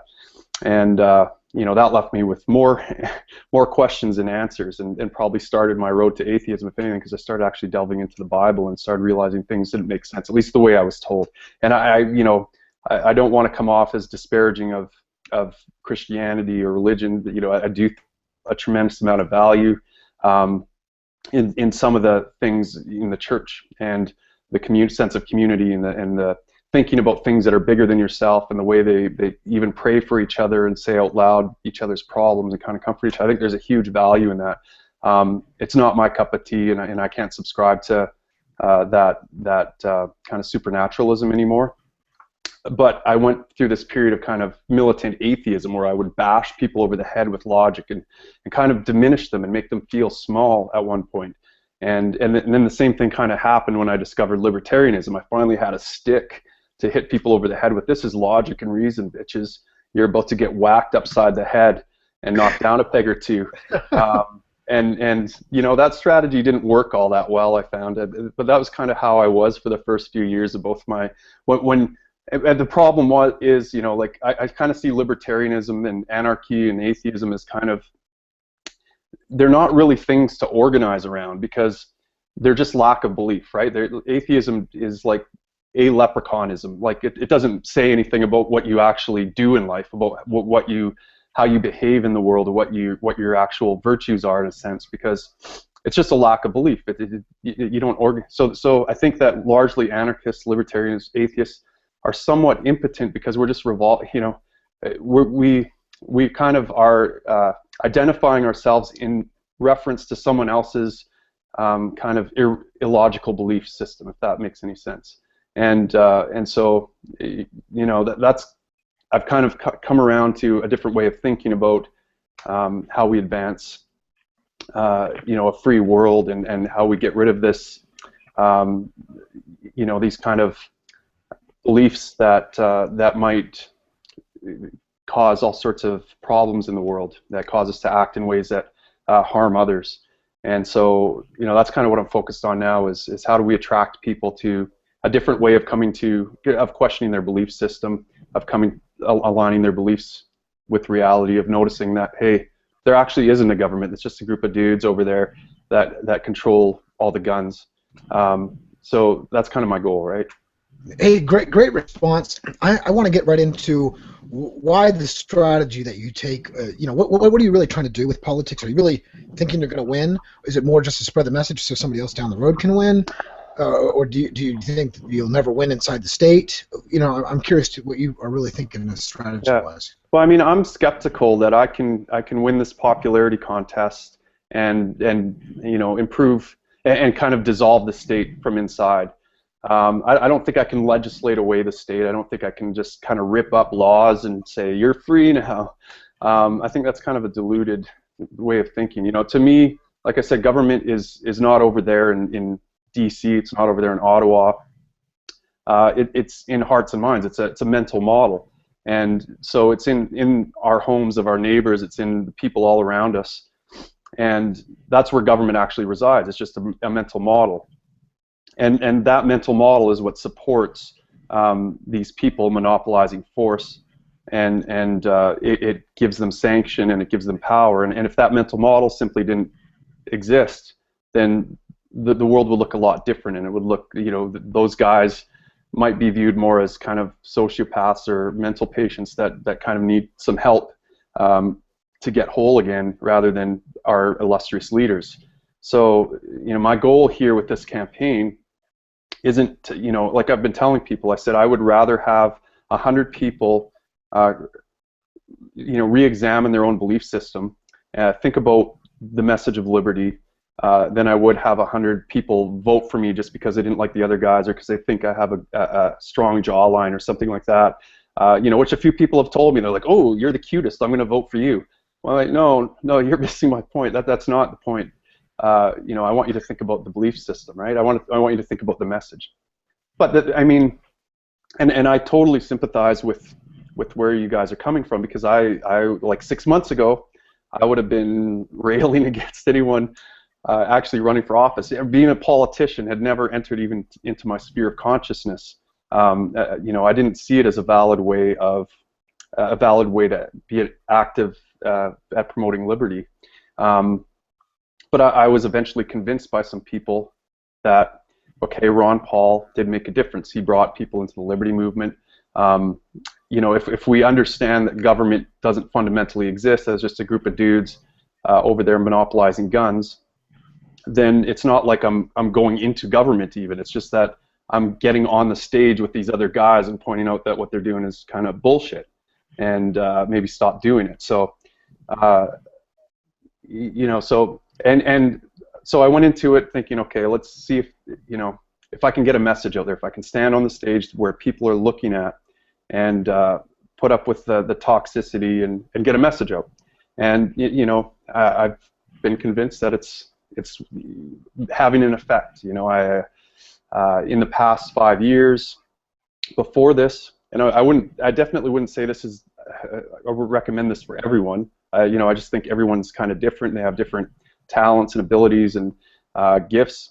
But you know, the opportunity arose for me, and it's been paying off in terms of my own personal activism exponentially more than anything I've done in the past. You know, we're fine. Like, we had a meetup in the pub last night, and there's at least 3 guys there that had just heard about libertarianism 2 weeks ago, when a guy, you know, who was there out at site with them, said, "Hey, look at this guy running here, and have you heard of libertarianism?" And it made sense to them, and they came out to the pub, and they were like, "How do we get involved? How do we spread liberty?" You know, so it's empirically working. So you know, that's kind of been my goal. So it's already been more wildly successful than I would have hoped in terms of getting the message out there.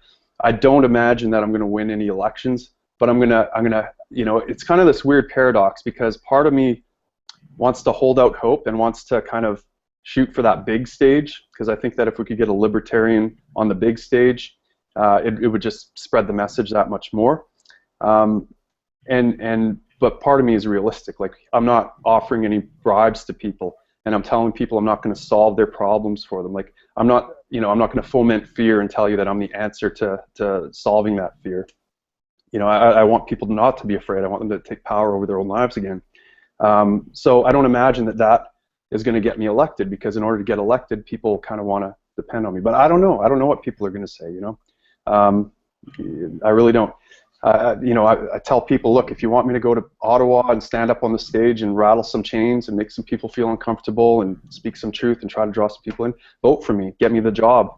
But at the end of the day, if you'd rather just stay at home and have a meaningful conversation with your kids, ask them about school, you know, I think that's probably more valuable even than voting for me. So it's up to you. But no, fair enough. Good answer. I do agree that there's not one strategy that's correct, and nobody knows it, or else we'd have freedom already. So yeah, I want to kick this over to Garrett real quick. I'm going to open it up to the panel. So say hi to the panel, and you guys get to meet each other and say hi. Garrett, go ahead and ask your question. Then Kyron follows up Garrett, followed up by Cody. Okay. So. All right, full disclosure here. I have a page called Fuck Politics. I'm sure I've told you this 20,000 times, but I think that's my campaign slogan, actually. But you know, and that's what I was about to say. I have a lot of respect for you, man, and I think that you're in the right geographical location for libertarianism to become really apparent, or not apparent. What's the word I'm looking for? Popular, because people up there, they like making money. They're in it for providing for their families, and they're working their asses off for weeks on end or whatever at a time, right? Working up in the rigs, and they want to keep their money. They want to keep what they're earning. But then there's also people up there who are concerned about the environment, and I want to hear a little bit about what libertarianism for the oil sands would mean for environmental concerns. yeah, I mean, you're absolutely right. You hit the nail on the head, because you know, I tell people around here that people see, the problem is, people in Canada, very few of us have heard of libertarianism. And as I'm going around campaigning, people go like, "You're a liberal? What? I thought the other guy was." I have to explain to them the difference between liberal and libertarian right off the bat.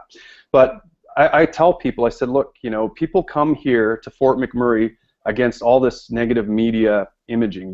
You know, the mainstream media paints this place out to be Mordor, full of vice, full of like prostitution and drugs and douchebags making a ton of money and getting into trouble and all this kind of thing. And yet people still come here, and they come here not to get government handouts. They come here to dig in the friggin' dirt, make a product that's useful for the world, and create a destiny for themselves. And we're the most charitable community per capita in Canada. And we're libertarians, but we just don't know it yet. And so, you know, that's kind of the way I've been approaching it with people up here. But yes, this is the you know, in the focal point of the world. I mean, we just had Desmond Tutu up here this weekend talking about how oil sands is filth and it's created by negligence and greed, and we have to end this stuff, right? So there's all these ideologies kind of mixing here, and all the power brokers of the world. I mean, Warren Buffett just bought $250 million worth of Suncor stocks, and yet he's opposing Keystone XL. He's funding that as well. So, I mean, you know, like there's all sorts of nefarious plans and different things going on. So you're right, this is a hotbed of ideologies, and we need to establish a liberty presence here to fight back against it. What would libertarianism mean for the oil sands? Well, this is a great question, because right now the oil sands, you know, 80% of Alberta land is Crown-owned land, which means the Queen owns it essentially, and you have to ask permission of the rulers. You have to have their special privilege to be able to develop the land, to be able to extract the resources. Like, I couldn't go out tomorrow and start homesteading an oil sands operation, start mining for black gold, right? I would have to get permission, and I'm just not that well connected, so it's not going to happen for me, unfortunately. But what we have up here is essentially like an oligarchy. We have to push forward an agenda, and people's rights are being trampled to a certain extent. Certainly Aboriginal individuals north of the city and around the oil sands area who have been here, you know, these people have lived there their whole lives, and from my perspective, they've homesteaded a lot of the land around here by hunting it, fishing it, trapping it, gathering off it. You know, they certainly have more of an ownership claim over this land. You know, I almost said they're the kind of the Clive and Bundys of this area, but they have homesteaded this land up here, and this oligarchy keeps chipping away at it without permission, and kind of, you know, hurting them and you know, surrounding them, encroaching on their land, and the only claim that the government has on this land is a flag and a gun. And so, to me, one of the solutions, one of the ways forward here is obviously property rights. You know, because there's a lot of complaints about maybe pollutants downstream, and there's a few suspect cancer cases, and you know, there's constantly this pushback of environmentalism. And of course, another dynamic is that you know, Aboriginal communities up here are kind of locked in this statist paradigm of welfare state versus oil sands opportunity. So you constantly see this dynamic play out where they'll bring up guys like Desmond Tutu and Neil Young on the one hand to bash the oil sands, and then on the other hand, the next day they're back out making $250 million in contracts and being the richest Aboriginal businessmen in the world. So there's kind of this incentive to play both sides against each other, right? But what we want to do is actually connect them. You know, get rid of this kind of culture of dependency where we think that, you know, the left-wing people think that they have to be there to be the matriarchs over these poor individuals. The right-wing people are just trying to push through an economic agenda to screw property rights. No, these people just need to have their land back, have their property rights back. Then they could develop the oil sands if they want. I mean, and they could impose all sorts of environmental restrictions. If you want to develop here, you're going to have to go through all sorts of unreasonable tests and environmental standards. You're going to have billions of dollars in escrow to return the land back to normal, all these things. And then if there's a contract breach, well, we solve it then, and there's restitution. Or they don't have to develop their land. They can just live a subsistence lifestyle, live off the land, you know, cook over a fire and different things like that.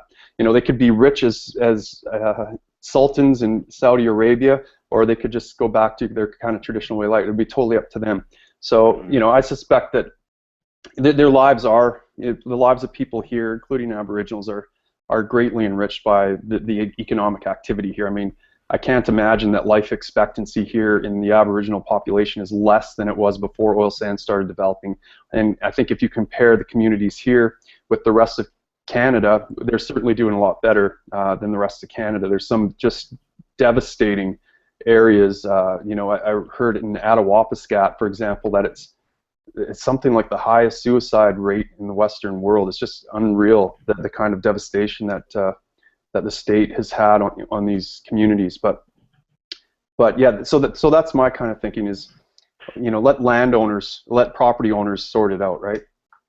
Yeah, so basically saying that it's a tragedy of the commons is why there's such negative attitude towards it for the environmental concerns, because if the government's owning it, they have no incentive to keep it. They have no incentive to keep it clean and keep it habitable for future generations. But if people had that incentive, if they had property rights, then we could still develop oil sands while being environmentally friendly. Absolutely. I think we'd see a lot more. I think that you'd see industry be a little bit more environmentally responsible. I mean, there's a lot of concern about the environment, and I don't want to paint these companies off to be kind of just like destructive thing, but there's a lot of ways they can tighten up, and a lot of ways they're incentivized just to kind of do lip service to the environment. And I think that if property owners were actually connected with their property rights, they would actually have to do a little bit more than the lip service. They would actually have to, be a lot more accountable. And of course, one of the other problems with corporate personhood is that the CEOs and the people that are making these decisions that cause harm never have to pay for it. Their houses aren't on the line. I never see a Syncrude CEO or a Suncor owner. Warren Buffett's house mansions aren't going to be on the line if his plant causes some pollution downstream or it blows up and kills a bunch of people or something like that. He's going to continue on being the rich kind of oligarch he is, and meanwhile, he won't have to pay for the harm. That'll be socialized, right? But he'll get all the private profits from it. So there's a lot of problems with this whole corporate structure that we have. There's a lot to unravel, and I'm not sure what the answer is going forward. Another issue up here right now, for example, and I'd like to get your guys' take on this. Like, try to look at this through my lens for a second and give me some advice as political advisors or strategy advisors. I know that makes you feel dirty, and you're probably swearing under your breath right now, but humor me for a second, because I could actually really use your help here. The foreign worker program, the temporary foreign worker program. Now, Garrett, you're probably familiar with this. In Canada, what we have is, we have a shortage of labor, really. Businesses can't hire enough local workers. Their wages are high. A lot of Canadians don't want to work these jobs at the coffee shops and at the restaurants and hotel industry and different things like that. And so what the previous government has done a couple of years ago is implement this thing called the Temporary Foreign Workers Program. So now we have this government program that allows foreigners to come to Canada and work these jobs as nannies or whatever. And there was a few companies that laid off some Canadians and hired cheaper foreign workers, and of course there's a big outcry about this, and now there's a moratorium on this program, and it's causing a lot of chaos, and people aren't able to come into the restaurants aren't able to hire the employees they need and stuff like that. So businesses are suffering. They're not able to be productive right now because they can't get the labor they need.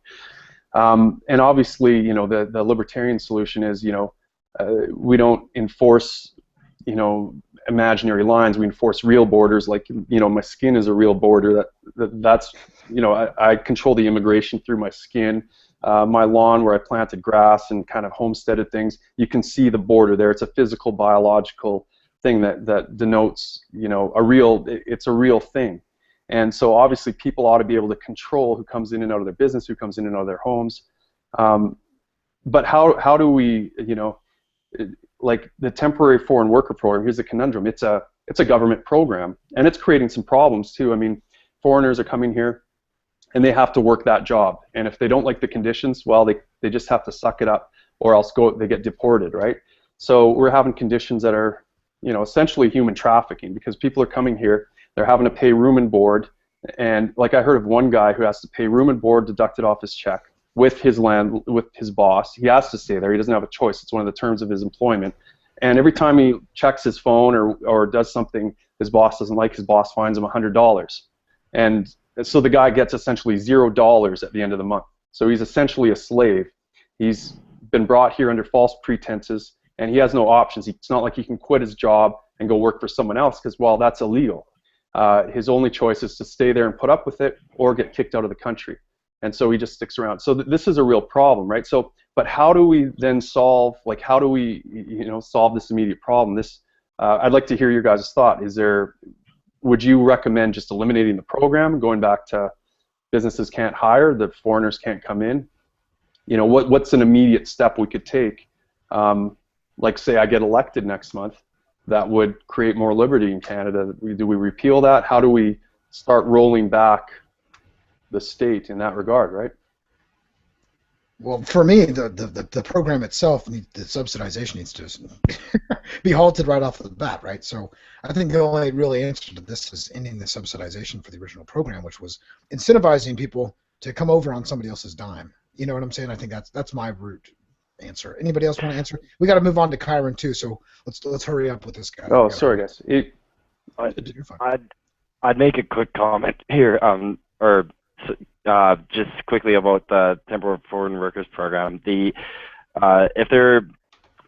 seems like a free market solution almost. It seems like we're allowing the minimum wage to drop, and we're allowing these conditions to drop so more workers can be hired. But I think it's a lie, because the government is creating this program incentivizing people to do that, and they're not being truthful about what's actually going on. They're saying, yeah, come here, like, it'll be great, but then you get here and it's not exactly how they painted the picture. So in my mind, it's not a free market because they're committing fraud.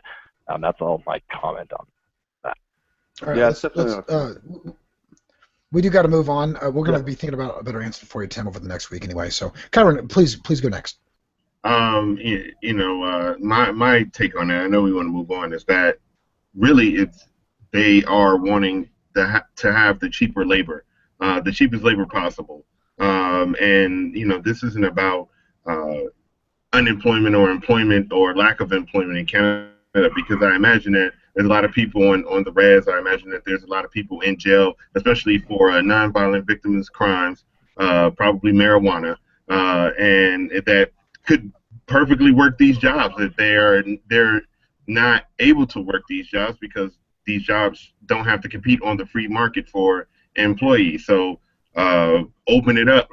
That's a great point, and that's one of the things that I wanted to put out this week was a little bit about our drug policy, because a lot of people are making a big deal out of Trudeau and he's pro-cannabis. Well, guess what? We want to end the drug war. Not only do we want to end the drug war, we want to exonerate all people, release all the people from prison, expunge their records. We want to have all people that voted and said anything publicly to promote the drug war to immediately apologize to these people and give them jobs. And I like your idea, because yes, we've got lots of workers that are rotting in jail right now or have criminal records because of a victimless crime that we could put to work for sure. Right. I love that response. Right. And just to get to my question about sort of the responsibility that I feel that we have as anarchists, as libertarians, how many people in your family, I know this is a very personal question, and I'd like to ask it, how many people in your family do you know of that are libertarian and that are anarchists and who identify as such, and you all have conversations with in your immediate family, whether it be like your marital one and or your extended family from there on out? Right. Well, I would say that my wife, most of my family is apolitical, like I said. So I do, but what I look at, and the thing about liberty to me is, and this is why I was so ineffective, I think, earlier on in my life, is that I didn't understand that liberty is something that you actually apply in your own life. So when I realized that it was how I related to my kids, how I related to my wife, it just unleashed all sorts of flourishing in my life. So how I would answer that question is, I wouldn't say that anyone in my family necessarily identifies himself with a label called anarchist or libertarian, but we do parent peacefully. We treat our kids as if they're humans, as if they have full human rights, and we expect the same back, and they treat us the same back. And so in our family, we all act as if we're anarchists. We are anarchists, essentially. We're not imposing force on anyone or each other, and we're not trying to manipulate each other. We're not using punishments to try to manipulate each other. so we're an anarchist family. We might, my kids probably wouldn't describe themselves as that. My wife definitely wouldn't describe herself as that. But she is. I mean, she accepts the arguments for peaceful parenting. And we weren't peaceful parents earlier on in our thing, but once this message and it made sense, we just saw the results in our lives. That's what we apply.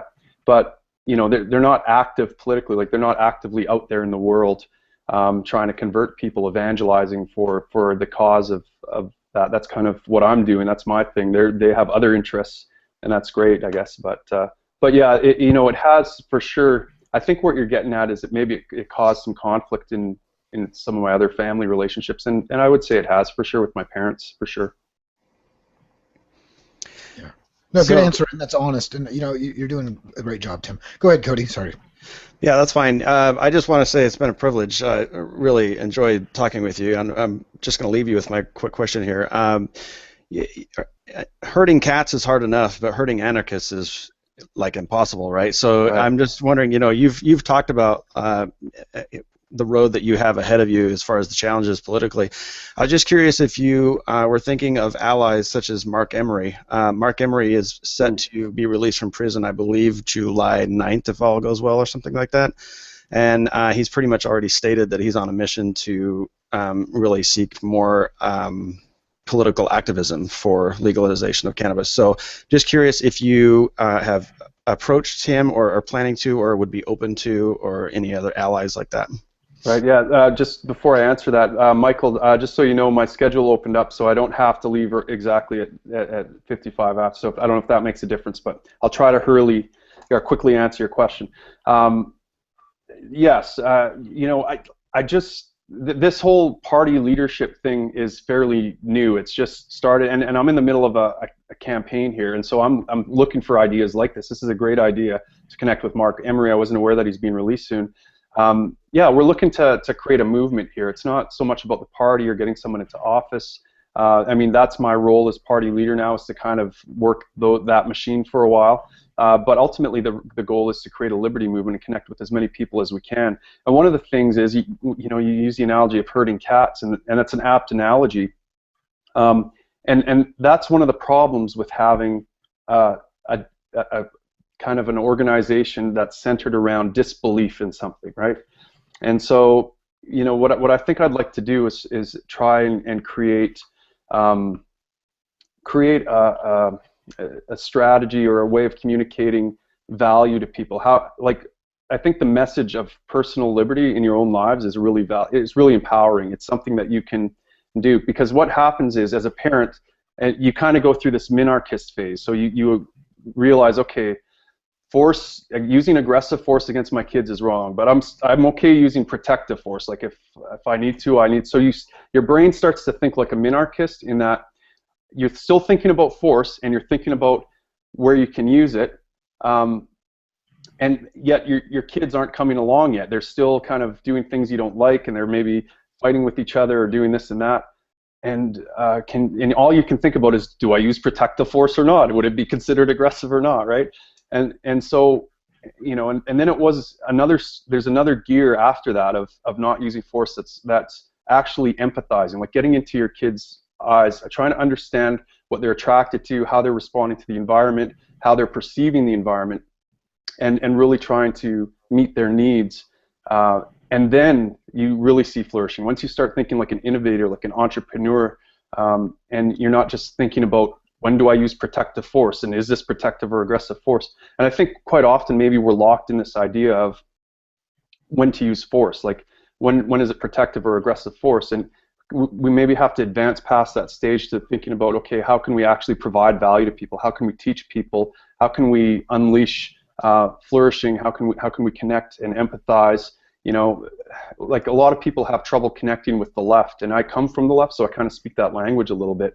And I think that trying to see things, when you're giving them a message, when you try to see things through their eyes, that's maybe the next gear we need to take. So, I'm kind of interested in exploring this idea of creating some kind of attraction, right? We don't have to herd cats. We don't have to push around and use force and try to hurt everyone.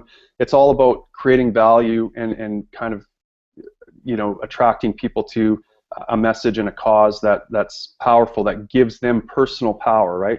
It's not just about pushing back. It's about how do I get personal power in my life. And so we need to find that gear, and I'm not exactly sure what the answer is, but I think that's what we have to find if we really want to advance this cause of liberty. It's my thinking anyways. Great answer. Garrett, you had a last comment. Go ahead. Yeah, a little comment here.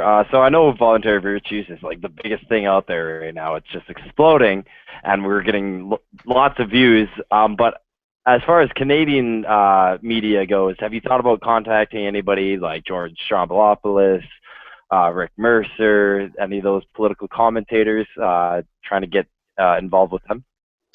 You know, I haven't, to be honest with you. I mean, these are all great things. This is why, you know, we'd love to have a young talent like you involved with the party somehow, even quietly, Garrett. You don't even have to come out. You can be a closet libertarian guy. But yeah, I mean, all these kind of things would be helpful. You know, I know there's some people working on trying to get me on with Joe Rogan, for example, and that would be a big boost. But yeah, these are great ideas, and we need to create have the network and the organization to be able to make that kind of thing happen, because then we could be more effective, I think. But that's a fantastic idea. Well, this hour has 22 minutes, which Rick Mercer's on, did make fun of my campaign slogan. Actually, they came up with, just humor me for a second here, it was pretty funny. They did a take on, you guys remember the meme, I want gay married couples to be able to protect their marijuana plants with guns. Yeah.